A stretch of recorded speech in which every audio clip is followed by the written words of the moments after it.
This episode of Max Magazine is all about the bovine. Throughout the history of man, cows and their cousins have had a huge influence on the dietary needs, cultural beliefs, and artistic integrity of humanity. From the common cow to the exotic plains bison, cultures have been built on the backs of these strong and dependable beasts. Hello and welcome to a beefy episode of Max Magazine. I'm your host, Brad Grass, and it's beefy because today we pay homage to our bovine friends. In fact, you can't swing a calf in the Queen City without running into a work of art from Joe Fafard. This is one of them right here. Old Bessie here was on display at the Saskatchewan Pavilion in Expo 86 and then generously donated here to the Hill Center in downtown Regina to commemorate their assistance to the growth of this beautiful city. Speaking of growth, this thing is huge. I wonder if they come any smaller.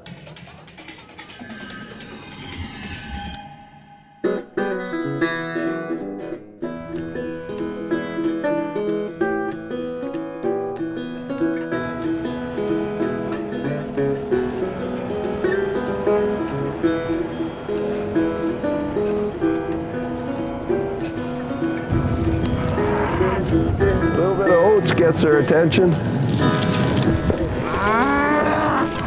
Okay.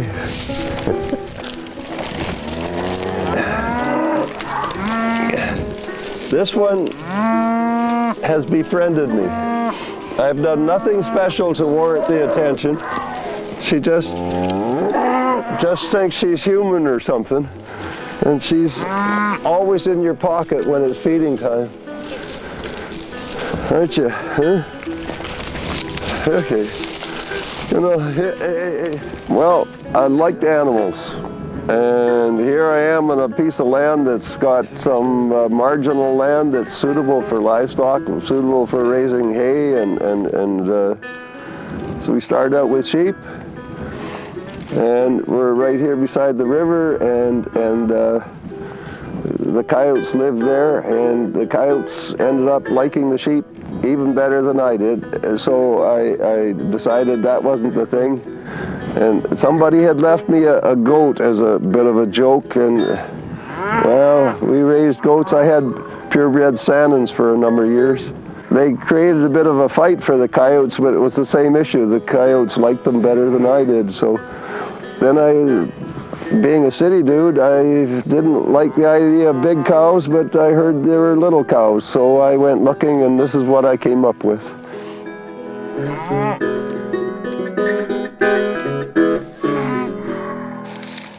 What's the matter? What's the matter?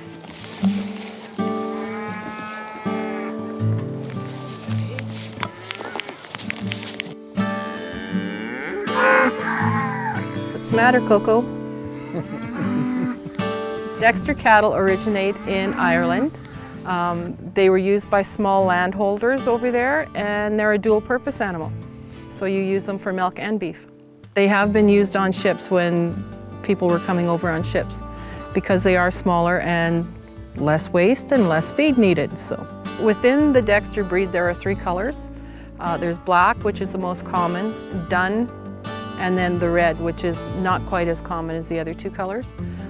You have a long leg Dexter, and you can get a short leg Dexter where the body is the same as your long leg, but their legs are just shorter in the cannon bone.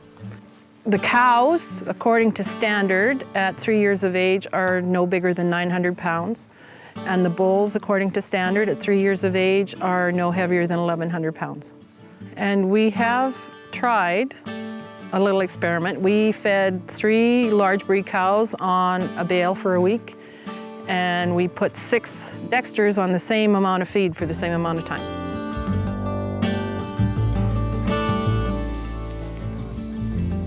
Any type of personality where they're going to be mean, we don't keep. We usually slaughter that. So we have tough love in our herd. But they have a pecking order, a very strong pecking order. The top cow is top cow, and nobody argues with her. And if you were to put some feed down, she'll eat first, and the others, they don't even try to eat.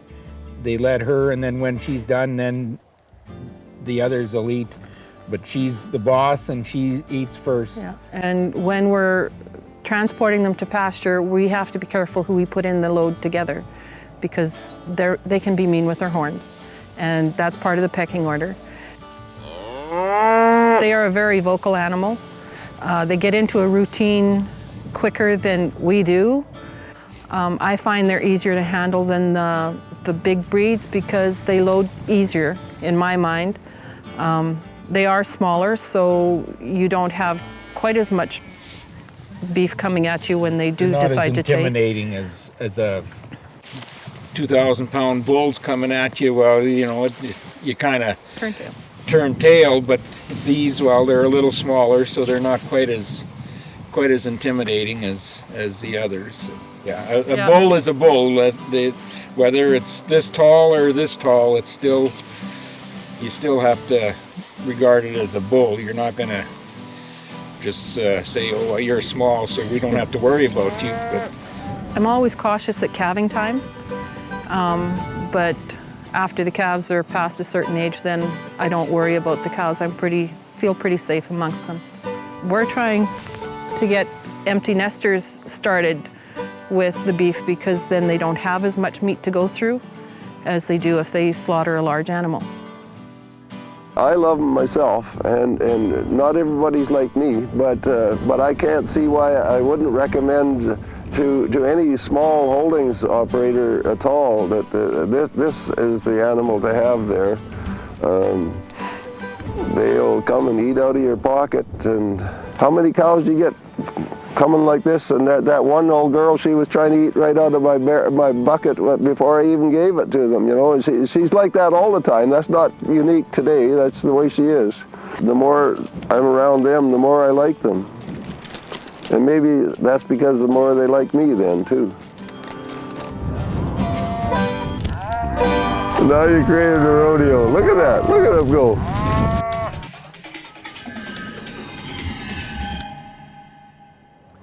We're in downtown Regina, and we stumbled across another beautiful work of art from Joe Fafard. You know, bison are also in the bovine family, and it's hard to imagine at one time millions of them blanketed the prairies, and hard to believe they were hunted many times for just sport. Now, it's hard to find any of them in the wild. But thankfully, there's a dedicated group of people out there who breed these magnificent creatures and raise them much like you would cattle. In fact, in our next story, you're going to meet one of those dedicated people and find out just what it does take to raise bison.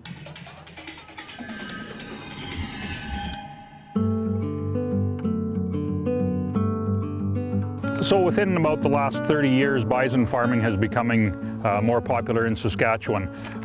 It was about 30 years ago that the first bison were being raised in an agricultural setting and raised for the meat.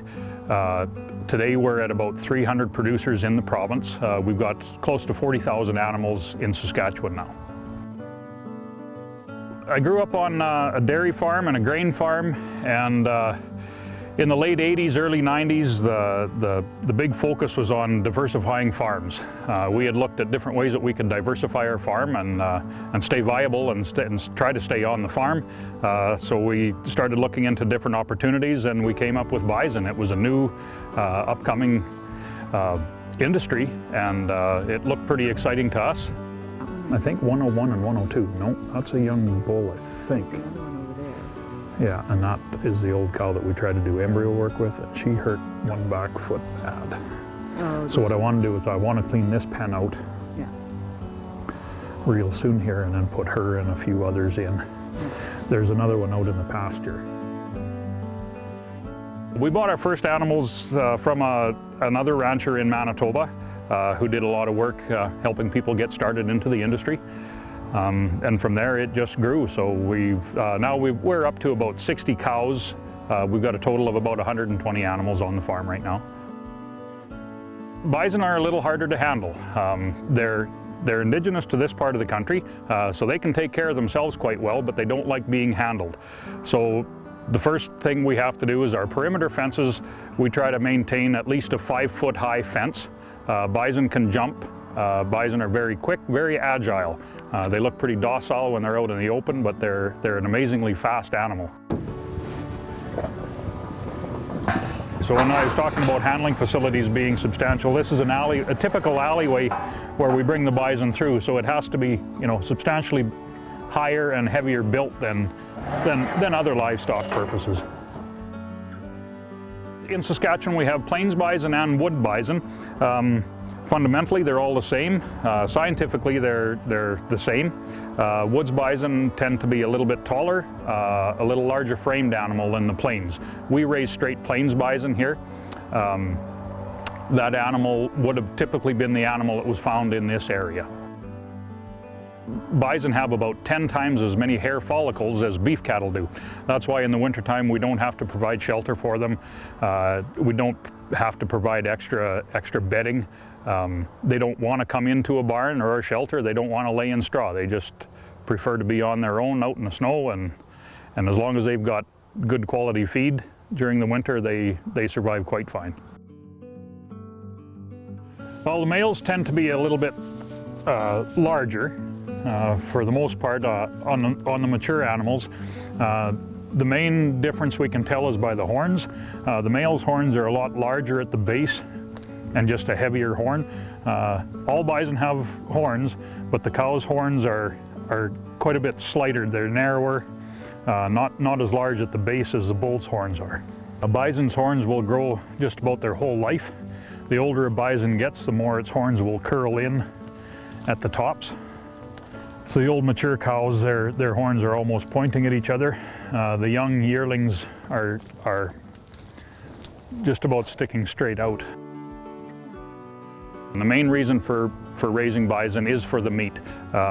We've done a lot of research in the past years, found that the meat is very healthy. It's high in protein, low in fat, and low in cholesterol, so it fits in well to a lot of today's diets where, you know, people are focusing on health.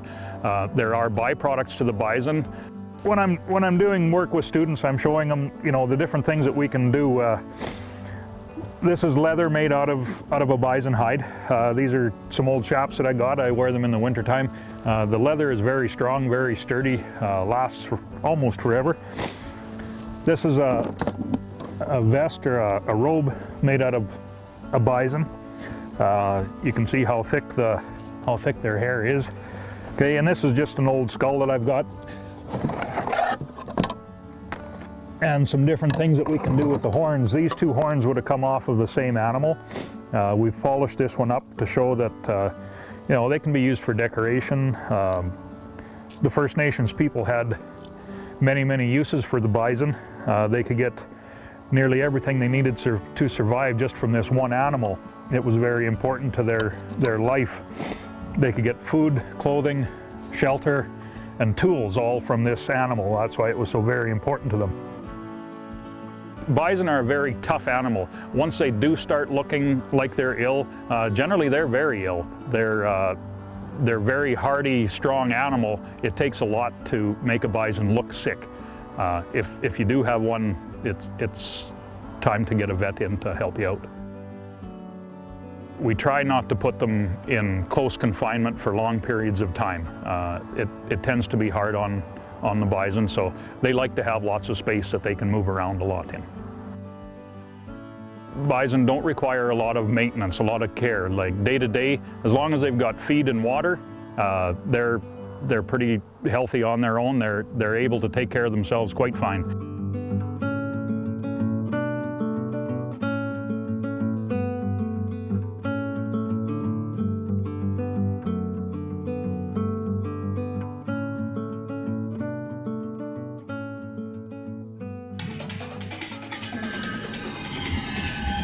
At the Mackenzie Art Gallery in the Queen City, just outside, you'll find some more of Joel Fafard's work. A little herd of cattle right here. This was about over 20 years ago. This was placed here.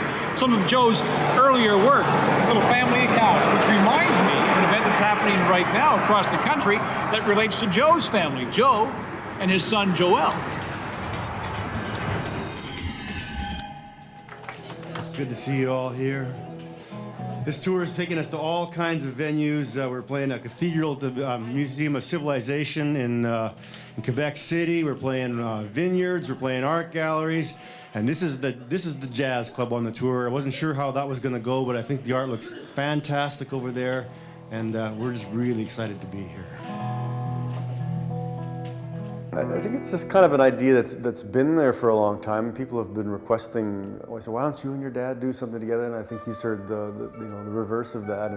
And we discussed it a few times. And then we did a couple of pop-up shows, one in Regina here and one in Victoria at the Emily Carr House. And we thought maybe there would be another way of extending that. So for years, Joe and I mused about a project that we could do together. We could never think of anything. Nothing seemed obvious. And people would always suggest it to us. We were always apologetic. Well, what would we do? Like, we come on stage here and I'd sing a song and he'd be sculpting a cow. And, between songs, I'd say, hey, Joe, how's it going over there? And he'd say, oh, great, I'm having a good time. And I said, yeah, well, you really nailed the udder on that one. I think it was the musician that I'm playing with, Joel Schwartz, who he brought it up one more time when we were on the road last November. And kind of while I was explaining to him why this wouldn't work, it sort of started to think, well, maybe it could work. We just need to really think through the logistics of how we could move a show around. It could be like an exhibition and concert at the same time. So Joe and Joel, there's no confusion there. It's all quite clear. If you're having any troubles, we've gotten quite comfortable with the Father, Son, and the Holy Schwartz. So we decided to do a series of pop-ups very quickly in many cities across the country.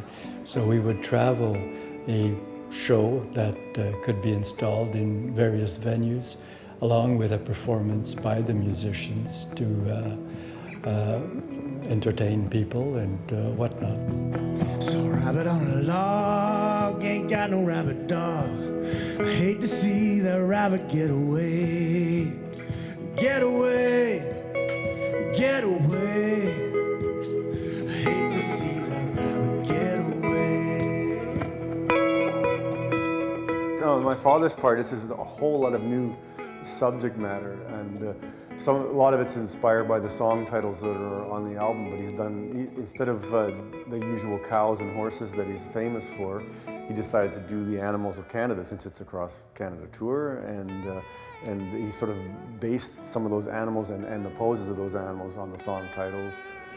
Well, the cows are just one aspect. They're just one imagery and one point that I wanted to make, and I think I've made it over and over again. I always look for new ways to express what I want to say, and I follow my curiosity, and I think that creativity is in large part curiosity. It's never like just do what has been done, what has worked for me in the past. I'm more curious about the present and the future than the past. I mean, that was what my role model was someone who worked hard and did what he wanted and just led a very fulfilling life, and I kind of wanted to do the same thing.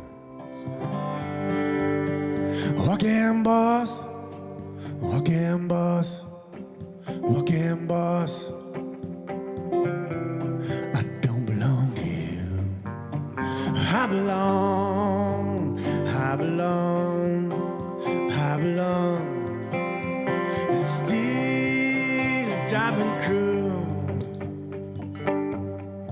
His father was a great harmonica player, and his grandfather also, I don't remember what instrument he played, but apparently was a fairly good musician too, but none of his brothers and sisters play anything, so it kind of skipped a generation here.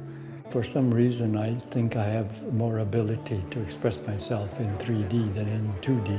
Mostly, it seems that sculpture chose me rather than me choosing it, because when I tried sculpture, I discovered that I could actually do it with more grace and facility than I could do other things, and it seemed to work for me better than others, so it's not my fault. I think it's just for people who are going to come to the show, they're going to see Joe's work in a new way, which is really exciting. And for me, having an album that's a new sound for me again, and just to share that rebirth together is really exciting as a father and son.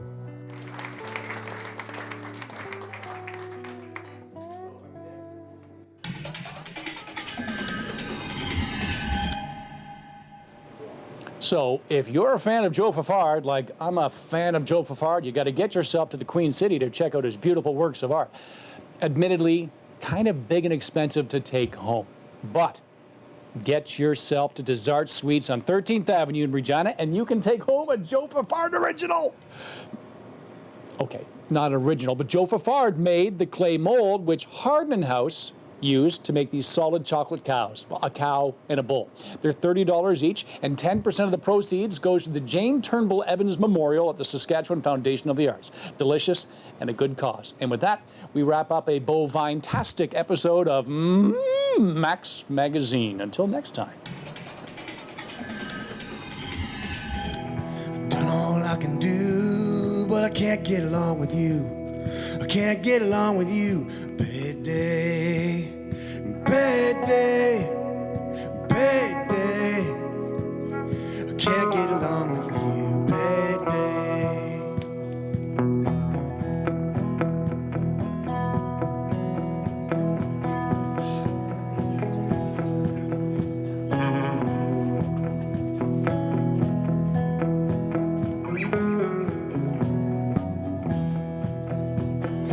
Rabbit on a log, ain't got no rabbit dog. I hate to see that rabbit get away. Get away, get away. I hate to see that rabbit get away.